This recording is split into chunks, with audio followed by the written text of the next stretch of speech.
సరే పద ఆ మూలకి వెళ్దాం.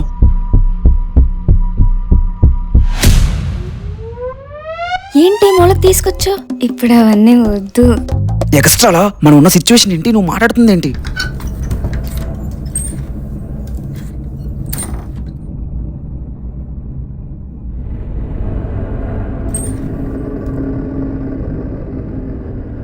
అతను లోపలికి వెళ్ళి పడుకుని పోయాక మనం దొంగతనం చేసి సైలెంట్ గా వెళ్ళిపోదాం. నోరు మూసుకుని ఉండు, ఇప్పుడు అవన్నీ కాదు.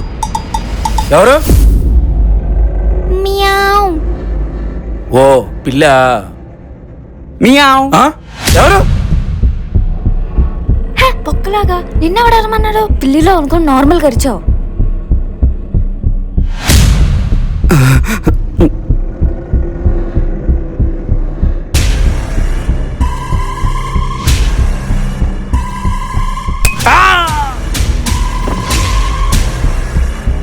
స్ప్రో కోల్పోయాడు. రా రా రా రా వెళ్ళిపోదాం. జాగ్రత్తగా అడుగులు వేయి. సైలెంట్ గా మెల్లగా మెల్లగా చూసుకో.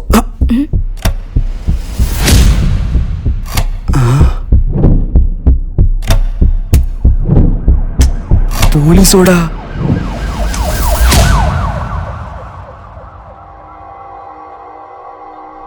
దీని అమ్మా జీవితం ఇంత ప్లాన్ చేసుకుని వచ్చింది పోలీసోడి ఇంటికా? ఇన్ని దొంగతనాలు చేశాం గానీ ఎప్పుడు ఎంత థ్రిల్ రాలేదు. అయినా పోలీసోడు ఇంటికి వచ్చి దొంగతనం చేసి వెళ్తే ఆ ఫీలే వేరు. ఎలాగో ఆ పోలీసోడు పడిపోయి ఉన్నాడు కదా, మనం వెళ్ళి మనకు కావాల్సినంత క్యాష్ తెచ్చుకుందా. ఒసే నువ్వు మరీ ఎంత సైకోదాన్లా తయారయ్యావేంటే? దొంగల రూల్స్ ప్రకారం దొంగతనంకి వచ్చి కారే చేతులతో వెళ్ళకూడదు. అవును, మీదో మహిష్మతి సామ్రాజ్యం కదా మరి ఆచారాలు పాటించడానికి. అయినా నీకు అసలు భయం లేదంటే? అవునులే, ఆ భయమే ఉంటే ఇన్ని దొంగతనాలు ఎందుకు చేస్తావు? Thank you. సిగ్గుపడకు. అయినా మా ఫ్రెండ్ ఇంట్లో కూడా దొంగతనం చేసింది నువ్వే కదా? చేసాక తెలిసింది అది వాడిల్లని.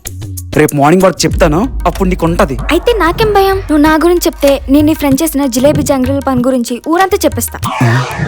దీనికి అన్నీ తెలుసు. చెయ్.